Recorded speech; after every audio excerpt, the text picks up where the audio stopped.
Something is very wrong and nobody's talking about it. Let me just ask you something straight up. When's the last time you really looked at the person running the most powerful country on earth and thought, is he okay? Because over the past few weeks, I've been watching, and I'm not talking about politics, I'm not talking about left or right, I'm talking about something much more basic than that. I'm talking about a man whose body and behavior are raising questions that nobody in a position of power seems willing to ask out loud. So I'm gonna ask them. Let's start with what's visible, because you can't explain this away.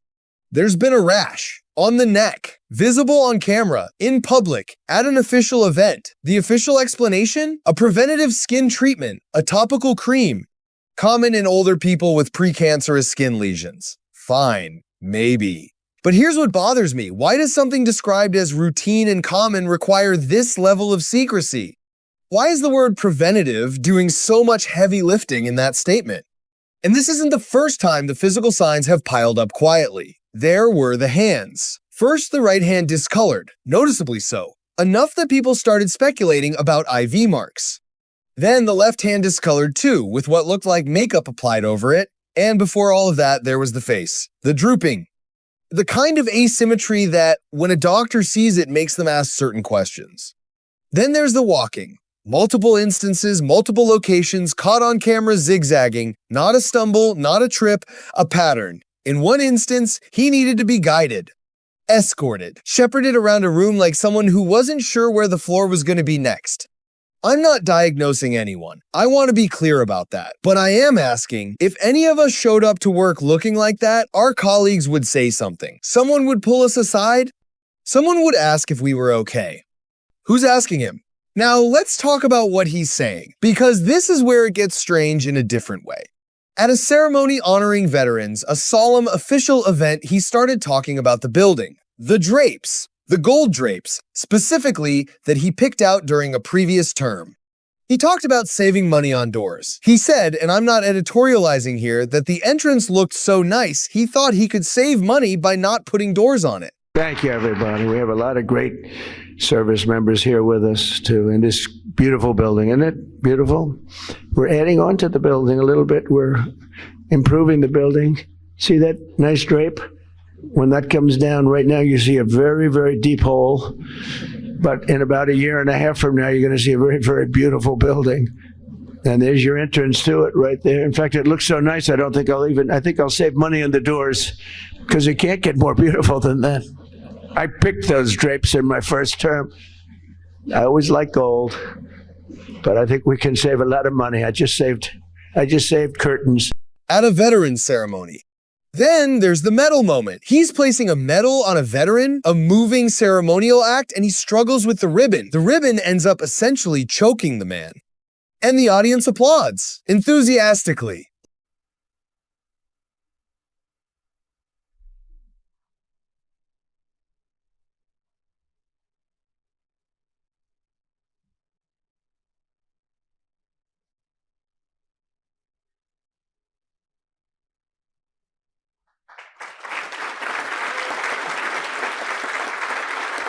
Like the act of placing a ribbon around someone's neck without incident is worthy of a standing ovation. We should expect more than that. We should demand more than that. But the thing that really keeps me up at night, and I mean, this is the heaven thing. He keeps bringing it up. Not once, not twice, multiple times, across multiple settings, in front of multiple cameras. I don't think I'm going to make it to heaven. On Air Force One, he said it. At a public rally in Georgia, he said it in front of tens of thousands of people. At the White House, during what was supposed to be a moment of tribute, he said it again. I said, I don't think I'm going to make it to heaven in front of a massive group of people, 56,000 people. And they were all saying, oh, what does he mean? I don't think I'm going to make it to heaven. I'm doing a great job for a lot of people, but I don't think so. I'm just not worthy of heaven. I'm not going to make it. And I was having a good time going, I was having fun. I hope to make it.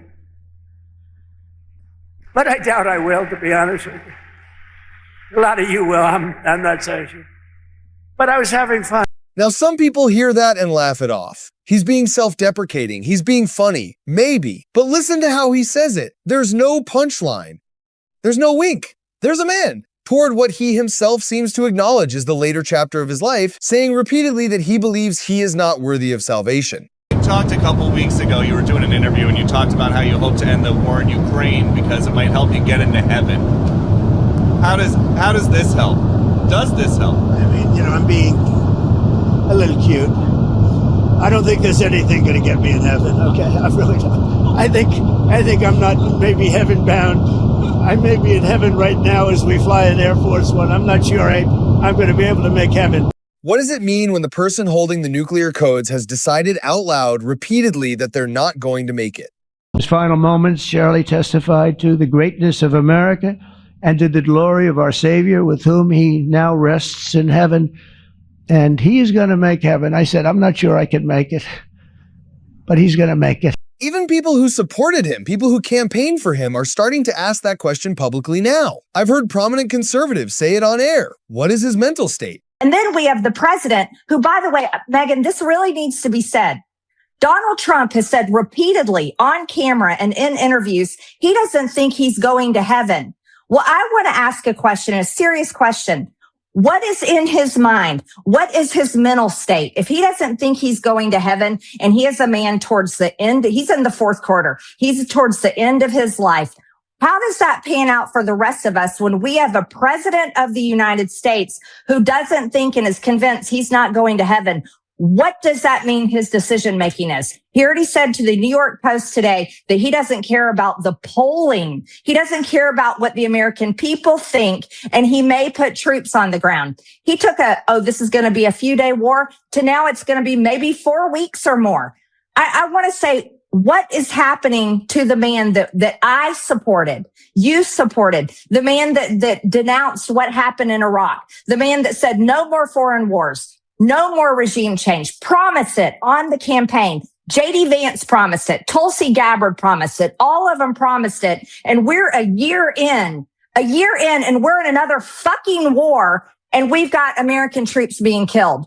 I think it's time for America to rip the Band-Aid off, and we need to have a serious conversation about what the fuck is happening to this country and who in the hell are these decisions being made for, and who is making these decisions. What does this mean for his decision making? That's not a partisan question, that's a human one. And then there's the war. While all of this is happening, the rash, the ribbon, the heaven speeches, the drapes, the United States has entered a military conflict. American troops are in harm's way right now. And instead of addressing the nation directly, instead of holding press conferences, instead of doing what every president before him has done in a moment of military engagement, he's calling reporters one by one, individually, and telling them things like, people die in war, that's what war is. Or when asked about next steps, simply, we'll see what happens. That is the official posture of the American government right now. We'll see what happens. Meanwhile, he sent his wife to address the United Nations Security Council. He had a foreign head of government go on television to explain to the American people why their country is at war. He's posting on social media about a convicted election official in Colorado, about Richard Nixon, about Lady Gaga's father.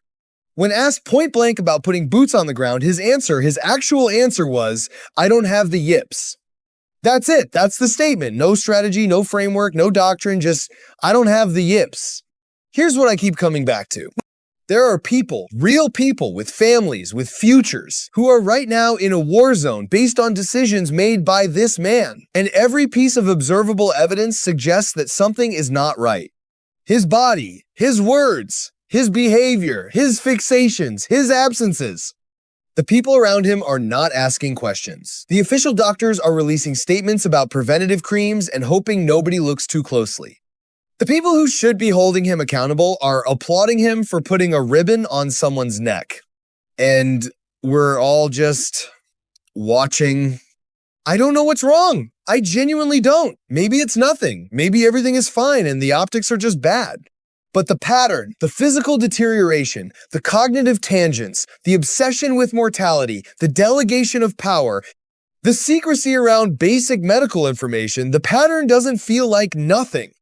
It feels like something that deserves a real answer. And until someone gives us a real one, not a statement about skin cream, we should keep asking. Because that's what citizens do.